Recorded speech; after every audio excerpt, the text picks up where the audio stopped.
내년 대통령 선거에서 유리한 고지를 선점하기 위한 여야 후보들의 발걸음, 휴일에도 분주하게 움직이고 있습니다. 특히 이재명, 윤석열 두 양강 후보들은 청년 표심을 잡기 위해서 공을 들이고 있는 모습입니다.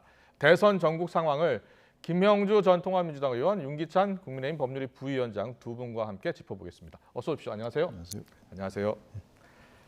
네, 먼저 여당 후보 이재명 후보요. 매주 타는 버스, 민심버스, 메타버스 프로젝트를 가동하고 있고 벌써 사흘째 부산, 울산, 경남 이렇게 방문을 해서 시민들을 만나고 있습니다. 그런데 저희가 살펴보니까 상당수가 청년 맞춤형이다 이렇게 봐도 될 것 같아요. 청년들을 많이 만나고 있더라고요. 아무래도 이제 20대 이번 대선이 이제 20대 스윙 보트층에 따라서 그러니까 뭐 여러 가지 크게 어떤 결정이 날 것 같다는 느낌이고 지난번 서울시장 보궐선거에서 20대들이 또 젠더 아젠다를 가지고 남성과 여성의 표심들이 갈려지면서 또 이준석 대표라고 하는 젊은 국민의힘의 대표를 선출하는 데 힘을 입어서 또 국민의힘에 입당을 하게 되고 이러니까 민주당 입장에서는 20대 표심 자체를 무시할 수 없는 상황이 되었습니다. 과거 20, 30대는 주로 진보 진영의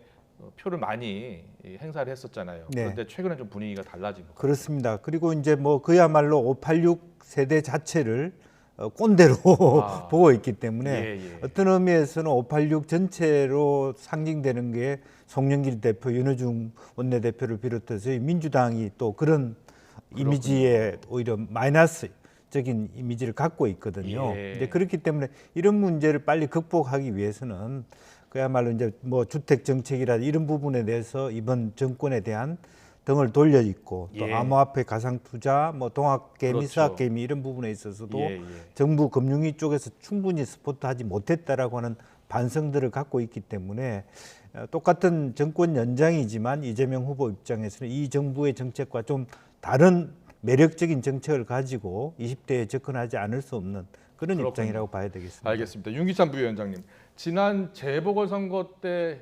230 젊은 세대가 국민의힘 후보에게 많은 표를 줬는데 최근 여론조사를 보니까 또 그렇지도 않더라고요. 부동층이 약 70% 가까이 되거든요. 자, 국민의힘에서는 이재명 후보의 이런 젊은층을 향한 행보 어떻게 보고 계세요? 그러니까 뭐 유권자의 표심에 소구하는 측면에서는 불가피하다고 보고요. 다만 이제 그 정치인들이 접근하는 방법이 이전에 한번 박영선 그 당시 후보도 뭐 반공 교육을 받았다, 뭐 정치적 경험이 없다 이렇게 해서 보수화됐다는 취지로 약간 이념적 잣대를 갖고 230 세대를 좀 평가한 부분이 없지 않아 있어요. 그때 이제 민주당도 미처 2030 세대의 표심이 40대로부터 떠난 이 현상에 대해서 한번 평가를 그렇게 했던 것 같은데 지금은 이제 제대로 하는 것 같아요. 20, 30대는 무당층이 40%가 넘고 44%가 넘습니다. 그러니까 결국은 추상적인 어떤 이념 갖고 이 20, 30대의 표심을 이제 구할 수는 없다는 것이고요. 그러니까 구체적인 각 쟁점별로 어떤 입장을 취하느냐에 따라서 표심을 잡을 수 있기 때문에 상당히 어려워진 거죠. 그러니까 결국은 제가 볼 때는 20, 30대만을 특정화한 정책은 사실은 어떻게 보면 쓸모가 없다 이제는. 한 가정의 구성원이 20, 30대거든요. 그러니까 기득권을 타파하는 쪽으로 정책적 메시지를 주면 되는 것이지 20, 30대 특정해서 하게 되면 세대 갈등을 불러일으키고 또 20대 내에서도 여성, 남성의 젠더 갈등을 일으키고 그러니까 이걸 어떻게 할 수가 없어요. 따라서 저는 캠프 입장이라면 제가 20, 30대만을 맞춤형 정책을 하기는 상당히 어렵다. 따라서 기존에 있던 20, 30대 갖고 있는 정치적인 어떤 수요 이건 기득권 타파거든요. 각종 기득권 타파의 어떤 정책적 포커스가 맞춰져야 된다 이렇게 보고요. 또 하나는 이제 정치 참여계를 늘리는 거. 이 부분은 이제 국민의힘에서 어젠다를 잡고 피선거권 정치에 나설 수 있는 선거 연령을 18세 낮추는 법안을 발의했습니다. 알겠습니다. 2030 세대 상당히 현명한 세대죠. 유심히 지금 지켜보고 있을 겁니다. 여야 후보 어떻게 움직이고 어떤 공약을 내걸 것인지 유심히 지켜보고 있을 텐데요. 어제 이재명 후보가 스타트업, 소셜 벤처 대표들을 만났는데 여기서 나온 일부 발언 때문에 야당이 공세를 퍼붓고 있습니다. 어떤 발언인지 듣고 오겠습니다. 집중보다는 분산과 균형이 훨씬 더 국가 장기 발전에 더 도움이 된다라고 생각하고 균형 발전이 사실 인재 부족 문제도 해결의 단초를 만들어 주겠죠. 부산 재미없잖아 솔직히. 뭐 좀 재밌는데 예를 들면 강남 같지가 않은 측면이 있는 거예요. 네, 여기서 잠깐 나온 발언입니다. 부산 재미없잖아 솔직히 하고 바로 재미있는데 예를 들면 강남 같지 않은 측면이 있는 거야 이렇게 이야기했는데 어떤 의미로 지금 김명주 의원님께서는 어떤 의미로 지금 이야기한 것으로 보세요? 글쎄요, 이제 뭐 서울하고 부산이 뭐 비슷하게는 그 전체 인구가 줄어드는 건 맞는데 20대 인구들은 조금 많이 있는 편입니다. 그런데 예컨대 홍대 거리라든지 또 판교밸리라든지 좀 말하자면 미래지향적 어플리케이션이라든지 기술 개발이라든지 창의적인 부분에 있어서 부산이 핵심 코어 영역이 다만 해운대에서 여러 가지 어떤 여름에 놀거리 중심은 있겠습니다만 매우 창의적이고 뭘 모아낼 수 있는 정도의 구심이 있는가. 서울 같은 경우는 홍대의 거리로 상징되는 강남 거리로 상징되는 또 그 근대 거리 이런 것들이 이제 여러 가지 어떤 특정한 문화권으로 형성되고 있는데 이제 그런 측면에서의 잠재 가능성. 부산이 지금 현재 양산, 김해 이쪽으로 젊은 세력들이 좀 많이 빠지고 있습니다. 그렇기 때문에 그 시 전체가 55세 이상의 인구가 많음으로 인해서 상당히 어떤 굉장히 빨리 초고령화 사회에 취약한 지점을 갖고 있거든요. 저 역시 제가 부산 4차 산업혁명의 위원입니다. 그런데 굉장히 부산이 그런 부분에 대한 고민을 많이 하고 있습니다만은 나름대로의 어떤 깊이 있는 컨트롤 타워를 통한 돌파구를 열어야 되는 시점에 있기 때문에 그런 걸 빨리 만들어 가야 된다는 측면에서 이재명 후보가 강조한 거 아닌가 그렇게 생각이 듭니다. 그런데 국민의힘에서는 이 발언을 놓고서 지역 비하 발언 아니냐 이렇게 이야기하면서 사과를 요구하고 있죠. 이제 본인이 어떤 의도를 했는지는 뭐 본인만이 이제 아시겠지만 사실은 재미없다라는 취지가 저는 유흥의 의미를 쓰지는 않았다고 보여져요. 그러니까 젊은 층이 이제 같이 있었기 때문에 젊은 층의 단어를 쓴 거죠. 어떤 뭐 사업적 이익이 잘 추구되지도 않고 인재 확보가 잘 안 되고 이런 여러 가지 의미를 재미없다라고 표현을 했을 것으로 보이는데 다만 이전에 이제 전력이 있잖아요. 이해찬 대표께서 뭐 어떻다. 그다음에 어떤 분은 또 한심하다 뭐 이런 식의 단어를 썼기 때문에 주관적 판단이 로 읽힐 수 있는 단어를 선택했기 때문에 이것은 예를 들면 이런 측면에서는 이 부분이 좀 문제가 있다. 이것을 좀 업그레이드 시켜야 되겠다. 이런 식의 진단과 처방이 아니고 그냥 판단을 하셨기 때문에 상당히 듣는 부산 시민의 입장에서는 언짢을 수도 있다. 그래서 저는 이렇게 들렸다면 내가 이건 좀 실언이다라고 이재명 지사가 사과하는 게 논란을 빨리 종식시킬 수 있는 길이라고 생각합니다. 여러 가지 의미로 해석이 될 수 있는 그러한 발언이 아니었나 싶습니다. 이런가 하면 좀 밤에 거제에서 이제 이재명 지사가 또 캠핑을 했는데요. 이게 유튜브로 중계가 됐습니다. 근데 이때 아내 김혜경 씨와의 통화 내용이 공개됐습니다. 자, 어떤 이야기를 아내와 주고받았는지 직접 들어보겠습니다. 여보세요? 네, 접니다. 자기야.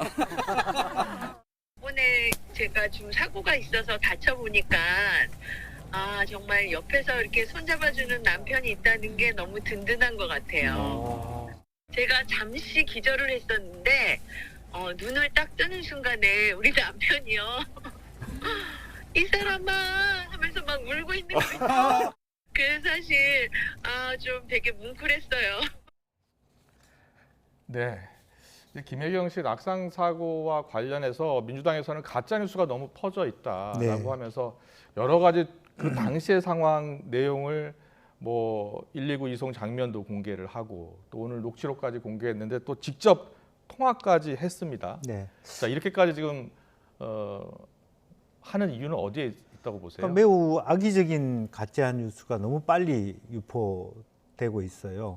그렇기 때문에 실제적으로 뭐 두 부부 사이의 갈등에 의해서 그야말로 어떤 뭐 폭력을 행사하고 뭐 이런 정도의 악의적인 뉴스였기 때문에 그런 부분들을 물론 이제 일정 정도 뭐 CCTV 장면, 이송 장면을 해소했습니다만은 그런 부분은 완전히 말끔하게 틀어내기 위해서라도 뭐 다른 그 캠프 사람들을 통해서 뭐 부부 금술이 좋다 이런 얘기하는 것보다도 바로 저 장면, 명신 TV 장면의 그 뭐 부인의 어떤 목소리, 부인이 남편을 생각하는 마음 저것만 보더라도 실제로 뭐 그것이 완전한 가짜 뉴스라고 하는 것들을 이렇게 일시에 말끔하게 이렇게 말하자면 정리하는 그런 의도가 충분히 있지 않나 그렇게 생각이 듭니다. 국민의힘에서는 어떻게 보셨어요? 저 정도 공개를 했다면 이제 어느 정도 의혹은 사라지는 것 아닌가 이렇게 보는 분들도 있던데. 국민의힘에서는 의혹을 가진 적이 없고요. 네. 일반적인 이제 그 국민의힘과 상관없는 분들이 그런 예. 의혹을 제기했던 부분이죠.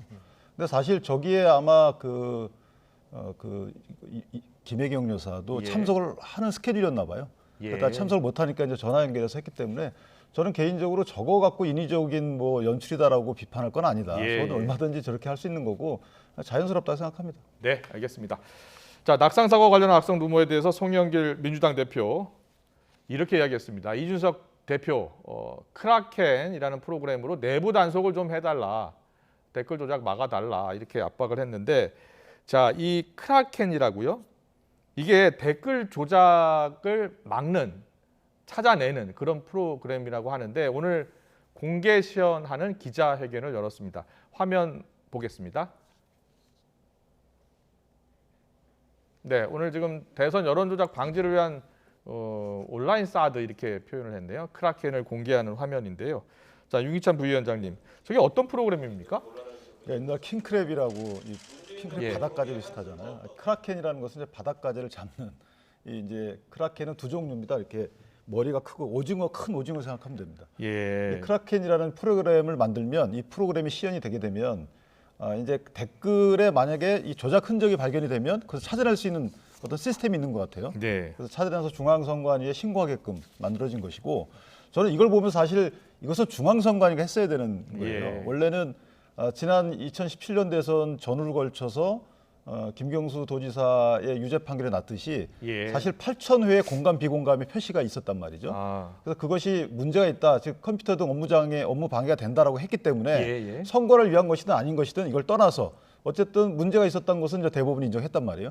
그러면 그것이 선거쯤에 그런 일이 일어나게 되면 국민의 어떤 의사표시에 굉장한 왜곡을 불러일으킨다. 그러면 중앙선관위에서 저런 프로그램을 만들어서 이번 선거에 대처를 했어야 되는데 네. 정당이 저걸 하고 있단 말이에요. 아. 따라서 저는 민주당의 대표께서 저건 선관위 할 말이지 저것을 갖다가 국민의힘에 저렇게 부탁하는 것은 오히려 뭐 물론 이제 가볍게 부탁을 하셨겠지만 네. 오히려 어울리지 않는 행위다. 네, 이 댓글 조작 사건 하면 이제 드루킹 사건이 자연스럽게 떠오를 수밖에 없고요.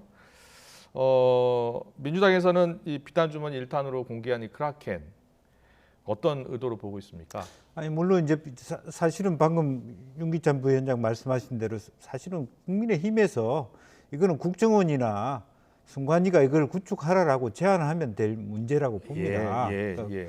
그런 부분을 직접 이제 비단 주머니 1호로 하기에는 좀 적절하지 않다. 왜냐하면 비단 주머니 1호의 의미라고 하는 건 윤석열 후보가 이걸 통해서 큰 이익을 얻고 하는 선거 전략적 우위를 가지는 건데, 이것은 일반 어떤 선거하는 사람들이 투명하고 선거법을 위반하지 않기 위한 프로그램을 짰는데, 다만 이것은 윤석 대표의 자기 전문성, 그다음에 이영희라고 하는 디지털 위원장의 어떤 전문성을 과시하고, 다른 한편으로는 민주당 당신 과거에 지난 대선 때 댓글 조작했지라고 하는 정치 공세를 하기 위한 것이다. 그렇게밖에는 안 보이는 정치 공세 것이죠. 차원 아니냐. 제가 이제 간단히 말씀 올리면 이준석 대표 말은 이제 이걸 원래 1호의 가치가 있어서 1호 공약을 한 것이 아니고 시기적으로만 이렇게 첫 번째 발표를 하게 된 것이다라고 얘기를 한 것이고요.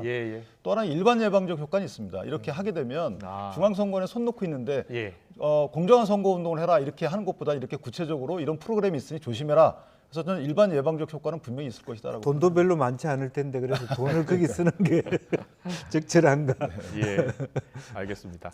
여기까지 듣고요. 이것은 이 낙상 사고 당시에 이송을 맡았던 구급대원들 이야기가 또 나오는데, 나중에 알고 봤더니 구급대원들이 이 김혜영 씨를 이송하면서 보고를 또 상부에 하지 않았나 봐요. 그래서 이걸 질책을 또 받았다. 이런 이야기가 나오고 있습니다. 근데 이게 질책할 일입니까? 사실 열심히 일한 사람들이 일해 놓고 이렇게 질책을 받은 것은 안 되는 것이죠. 그래서 오히려 위에 사람들이 그게 뭐 소방서든 방재청이든 행자부든 행안부든 간에 자꾸 그런 부분들을 체크하는 것은 적절하지 않다고 보이고요. 그것은 오히려 그 사람들이 열심히 일한 공을 상을 줘도 모자랄 판에 오히려 번잡스럽게 했다면, VIP라고 뭐 별도의 생색을 내고 했다면 얼마나 더 오히려 나중에 그게 뭐 이재명 후보를 위해서 하는 건지 본인을 위해서 하는 건지 모르지만 오히려 더 그게 마이너스가 됐을 겁니다. 기자들 눈은 보기에도 드러났을 것이고. 그래서 오히려 지금 위에 분들이 소위 말하는 그분들이 누군지 모르지만 오히려 보고 안 하고 열심히 일한 사람들한테 오히려 뭐 이재명 후보가 얘기했듯이 네. 칭찬을 해야 된다 그렇게 봅니다. 예. 유기찬 부회장님. 그럼 내부 뭐 보고 매뉴얼도 없었다는 거 아니에요? 그리고 보고를 하라는 소리는 그럼 보고 받으면 뭔가를 특혜를 주겠다. 뭔가 본인들이 예. 어떤 역할을 할 수 있었는데 그걸 너 안 했기 때문에 내가 그 역할을 못했어. 이런 질책이라고 저는 해석이 돼요. 따라서 저것은 청년들이 볼 때는 정말 오히려 마이너스 표에서 마이너스가 되는 그런 현상이다 이렇게 생각합니다. 알겠습니다. 자, 계속해서 국민의힘 윤석열 대선 후보가 앞서 저희가 보여드렸는데요. 프로야구 한국 시리즈 지금 1차전을 관람하고 있습니다. 근데 윤석열 후보가 뭐 평소 야구를 되게 좋아했다고요? 뭐 충암고 예. 그 예전에 충암고 야구가 유명했잖아요. 야구 팬이라고 하는데 오늘 한국 시리즈 관람하는 것도 사실은 2030 천년층을 천년층 표심을 얻기 위한 그런 행보다 이렇게 해석하는 분도 있더라고요. 그러니까 저는 어떤 후보가 어떤 특정한 공약을 내거나 어떤 말을 할 때 일단 정서적으로 공감대가 형성돼야지만 그 말에 소구력이 있다. 예. 공약이 아무리 좋아도 그 공약을 이해하려고 노력한다. 상대방이 이렇게 생각을 합니다. 따라서 그 전제로다가 일단 정서적 공감대를 형성하기 위한 노력이다. 저것만 갖고 표를 주겠습니까? 저렇게 예. 먼저 정서적으로 공감대를 형성한 이후에 2030 세대 내지 전체 기득권 그 타파를 위한 어떤 공약을 냈을 때 거기에 대해서 이제 2030이 상대적 평가를 더 잘해준다 이런 계산이 깔려 있지 않나 싶습니다. 예, 알겠습니다. 자, 이렇게 지금 두 후보 보시는 것처럼 2030 세대 젊은 층의 표심을 얻기 위해서 참 많은 노력을 하고 있습니다. 그런데 최근 여론조사를 보면요, 이재명, 윤석열 후보 지지율은 약 30%대 이렇게 보고 있습니다만 20대 지지율은 자신들의 지지율보다 더 평균 지지율보다 좀 낮은 지지율을 보이고 있습니다. 지금 보시면요, 자 18세부터 29세 22.2% 대 38.2%, 그리고 30대도 31%, 40.6% 이렇게 나온 여론조사가 있고요. 또 다른 여론조사도 보여주시겠습니까? 예. 보면 좀 더 구체적으로 보면 이 여론조사에서는 24대 22 그리고 30대에서는 35대 28 이렇게 나오고 있습니다. 자, 김명주 의원님. 네. 왜 두 후보 양강 후보인데 역시 2030 세대에서 확실한 지금 우위를 얻지 못하고 있습니다. 어떤 이유가 있을까요? 뭐 한편으로는 이제 그 윤석열 후보도 예. 홍준표 후보를 통해서 지지된 바가 있거든요. 네. 또 이준석 대표를 통해서 국민의힘 지지에 와 있는 것을 반사적으로 받아 가지고 있기 때문에 어쨌든 과거에 우리가 무슨 뭐 반사체냐 발광체냐 했을 때 실제로 20대 자체에 대한 흑임령을 본인이 갖고 있지는 못해요. 예. 그리고 이재명 후보도 아직까지는 거칠다는 느낌들 있고 민주당이 갖고 있는 말하자면 20대에 대한 반감들, 20대들의 그런 것으로부터 극복하지 못하고 있기 때문에 그렇기 때문에 이제 40%에 가까운 말하자면 아직도 이 마음을 주지 않는 그런 어떤 무응답층이 존재하거든요. 그렇죠. 따라서 핵심은 이 20대, 30대들에게 어떻게 자기의 꿈을 꿀 수 있는 기회를 정책적으로 안배할 수 있느냐 하는 것이 남겨진 과제다 그렇게 볼 수 있습니다. 국민의힘에서는 지금 어떤 대책 세우고 있어요? 네, 일단 무당층이 많다는 것이 기본적으로 그 요인이고요. 또 무당층이 많은 이유에 대해서는 이제 양 정당이 사실은 기득권 타파에 노력은 했지만 본인들이 보기에 이렇게 만족할 만한 아직 그런 수준은 아니다. 예를 들면 지금 두 후보 자체에서 연금개혁 문제는 전혀 안 나오고 있어요. 20, 30대는 사실 미래 세대거든요. 네네. 이런 연금개혁 문제 등에 대해서 전혀 언급이 없는 상황 이런 것도 아마 감안해 됐을 거고 또 하나는 이제 홍준표 대표에 대한 지지를 반추해 보면 상당히 간결한 말, 분명한 메시지. 이것은 이제 본인들이 호불호에 갈리는 거죠. 본인들이 이해관계를 떠나서 메시지가 분명하고 길지 않고 말이 길지 않고 이런 거에 대한 어떤 형식적인 측면에도 20, 30대의 표심이 영향을 미친다. 그렇군요. 국민의힘에서 윤석열 후보가 결정되기 전에 홍준표 의원을 포함해서 한 여론조사를 보면 20대, 30대에서는 홍준표 의원에 대한 지지율이 높았거든요. 그래서 자, 이 홍준표 의원이 왜 20, 30대에 이렇게 높은 지지율을 얻었냐, 이렇게 뭐 간결하게 그리고 20, 30대가 원하는 그 여러 정책을 내놨다. 그렇기 때문이다라고 이야기하고 있습니다만, 그래서 홍준표 의원이 지금 어떤 생각을 하고 있는지 들어보니까 이재명, 윤석열 후보 두 사람 모두 특검을 받아야 한다 이런 주장을 하고 있어요. 자, 두 후보가 지금 이 특검을 받을 수 있을 것이라고 보세요?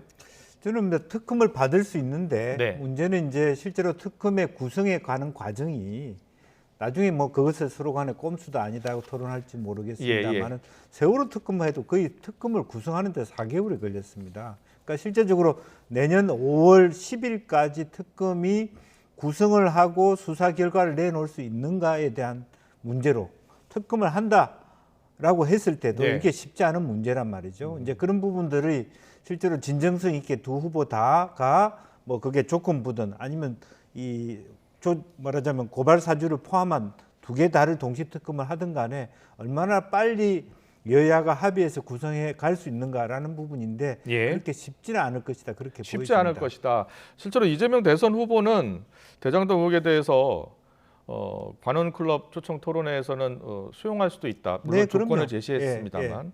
그래서 여당도 특검 조건부 수용 쪽으로 기우는가 했는데 최근에 금요일에 나온 보도를 보면은 아직은 아니다 이런 쪽에 더 무게를 또 실는 것으로 변한 것 같거든요. 그러니까 여당 입장은 제 판단에 따르면 특검을 수용하지 않을 생각인 거죠.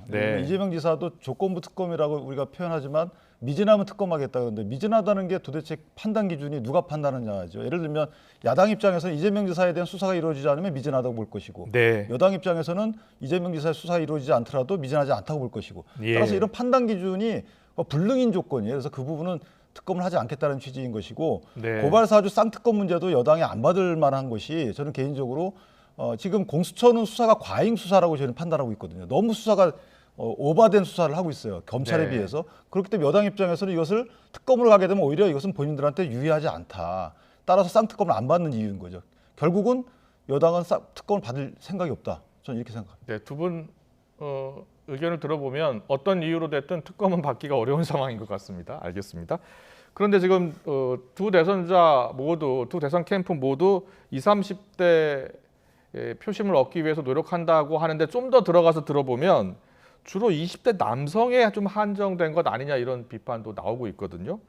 그런데 최근 여론조사를 보면 또 20대 남성의 표심과 20대 여성의 표심이 좀 다른 것 같아요. 그렇지 않습니까? 그럼 어떻게 접근을 하는 게 맞겠습니까? 그렇습니다.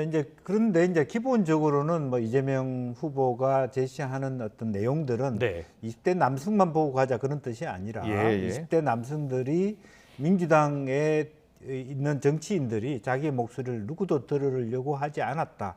이런 것이 있었기 때문에 너무 지나치게 20대 여성들, 뭐 20대일 뿐만 아니라 어떤 젠더 아젠다에 집중해서 여성 중심으로의 정책에 편향되어 있었다면 우리가 조금 균형을 잡아보고 또 실제로 20대 남성들의 목소리가 무엇인지도 한번 살펴볼 필요는 있지 않느냐. 이렇게 얘기를 환기시켰다라고 볼 수 있고요. 결과적으로 아까 윤기찬 부위원장도 얘기한 것지만 20대만의 정책이 있을 수는 없지 않습니까? 전체적으로 더불어 살아갈 수 있는 소셜 믹싱 차원에서의 어떤 젊은이들이 꿈을 초고령화 사회라고 하는 것은 20대가 20, 30대가 나머지 세대들을 더 많은 나머지 세대들을 먹여 살려야 되는 시대로 급히 가고 있기 때문에 이건 어떤 후보든 간에 관심을 가질 수밖에 없는 문제다 그렇게 봅니다. 국민의힘에서는 어떤 전략 갖고 있는 거예요? 저게 원래 사회적 현상이 이제 뭐 페미니즘에 대한 정의, 뭐 찬반, 그다음에 뭐 여러 가지 성갈등에 대한 이제 사회적 현상에 대해서 정치권이 차별하다가 저렇게 된 거라고 저는 생각을 합니다. 그러니까 이 20대 여성 입장에서도 보면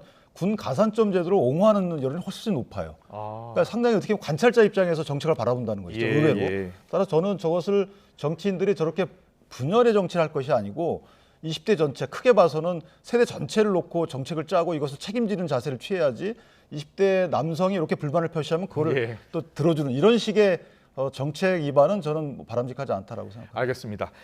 최근 나온 여론조사를 보면서 윤석열 후보의 컨벤션 효과가 과연 언제까지 이어질지를 놓고서 여러 해석이 나오고 있는데 윤석열 후보는 확실히 컨벤션 효과를 누리고 있는 것 같습니다. 지지율이 많이 올랐어요.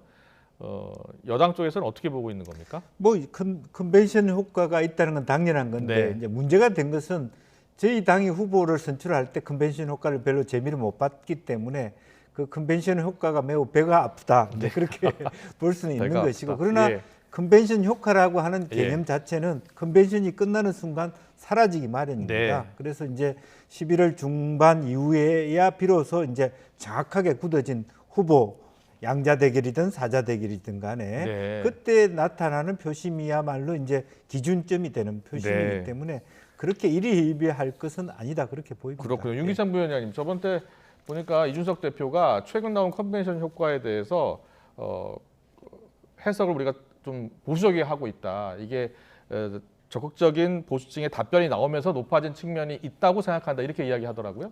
당대표 입장에서는 바람직한 태도라고 보고요. 예. 다만 이제 조금 멀리서 바라보는 저희 입장에서 보면 사실 이것이 이재명 지사께는 죄송하지만 상당히 오래 갈 수 있어요. 왜냐하면 이재명 지사가 굉장히 딜레마인 상황에 처해 있거든요. 네. 대통령 지지율보다 본인 지지율이 낮은 상태로 보여지고 뭐 수치에 따라 다르지만 예. 정당 지지율도 상당히 낮고 하다 보니까 본인이 대통령과 차별화된 정책을 강력히 추진할 수도 없고 그렇다고 해서 대통령이 부합하는 정책 계승만 하겠다라고 해서는 사실 중도층으로 외연 확대가 안 되고 그 정책적 실패에 대해서 국민적 비판을 다 수용할 수도 없고 저는 여기에 대한 정리가 되지 않으면 이재명 지사가 박스권에서 탈출하기 힘들어진다. 그래서 예. 뭔가 결단을 내리셔야 된다라고 생각합니다. 알겠습니다. 한 질문 하나만 더 하고 마무리하겠습니다. 국민의힘 선대위가 20일쯤 좀 출범을 할 것 같습니다. 이제 일주일 정도 남은 것 같은데요. 김종인 전 비대위원장이 총괄 선대위원장 맞는 쪽으로 갈 것이다라고 언론 보도는 나오는데 실제로 그렇게 될 것 같습니까? 김종인 위원장이 선대위에 합류는 뭐 당연히 하겠죠. 합류를 할 그러니까 것 총괄 같고. 선대위원장도 저는 하실 걸로 그렇게 생각을 하는데 예. 또 어떤 이제 그 지휘 체계가 어떻게 형성될지 이런 것들에 대해서는 후보와 김종인 위원장 또는 당 대표 간에 그러니까 후보가 그런 조언들을 받아들이는지 여부에 따라 달라진다고 저는 생각합니다. 예, 윤석열 캠프 쪽에서 경선 때 도와줬던 분들은 좀 이재명 후보가 워낙 메머드급 선대위를 꾸렸으니까 우리 국민의힘 선대위도 좀 크게 꾸려야 된다라고 주장을 하고 있는데 또 김종인 전 위원장이나 이준석 대표는 그렇게 좀 광범위하게 꾸릴 필요가 있느냐라고 주장을 하고 있는 것 같더라고요. 근데 그거는 저는 양측의 입장이 사실은 크게 다르지는 않다고 봐요. 예. 그러니까 지금 민주당의 경우는 167명 의원 전원이 선대위에 들어가 있거든요. 네. 그러면서 생기는 문제가 뭐냐면 비서실장도 2분 막 이러다 보니까 이게 지휘 계통이 안 서는 거죠. 예. 책임자도 불분명하고 역으로 또 일도 더 안 하게 되고 미루고 이런 네. 현상이 벌어지기 때문에 거기에 대한 어떤 반추로 그 김종인 위원장은 명확한 지휘 개선을 확립하자라는 의미인 것 같고 메시지 혼선을 주지 말자라는 의미에서 그렇게 주장하는 것 같고요. 네. 그다음에 윤석열 선대위 입장에서 보면 후보 입장에서 보면 많으면 많을수록 좋은 거 아니냐. 이분들이 현장에 가서 뛰면 되는 것이고 어떤 지휘 계통만 확립을 하면 네. 책임을 확립하면 되는 거 아니냐. 저는 양측 입장이 동일하다고 봅니다. 자, 김영주 의원님, 야당에서 볼 때 어떻게 보세요? 보통 경선 때 치열하게 싸우다 보면 또 캠프와 캠프 간의 갈등이 있는데 또 당의 이제 대선 후보가 되면 함께 아우를 수 있는 용광로 선대위 만들고 싶어 하잖아요. 네. 예. 그런데 실제로 또 그게 구성하고 또 역할을 하기에는 또 어려운 점도 있잖아요. 어려운 점도 있죠. 그래서 뭐 어느 당이나 거의 비슷한데 문제는 지금 김종인 위원장은 본인이 이제 총괄선대위원장 할 뿐만 아니라 그 밑에 공동선대위나 핵심적인 자리 몇 자리에 꼭 본인이 앉히고 싶은 사람이 있다는 것이고 예. 또 윤석열 후보 입장에서는 김종인 위원장을 모시는 건 좋으나 너무 강압적으로 여러 가지를 다 통제하려고 하는 거기 때문에 일정한 견제할 수 있는 다른 대체 세력들을 드리고 싶은데 그것 때문에 지금 말이 많은 것이다. 그렇게 봅니다. 알겠습니다. 여러 가지 이야기가 나오고 있습니다만 국민의힘 선대위가 어떻게 꾸려지는지 딱 발표되는 거 보면 답이 나올 것 같습니다. 대선 정부 상황은 여기까지 듣겠습니다. 김영주 전 의원, 윤기찬 부위원장과 함께했습니다. 잘 들었습니다. 고맙습니다.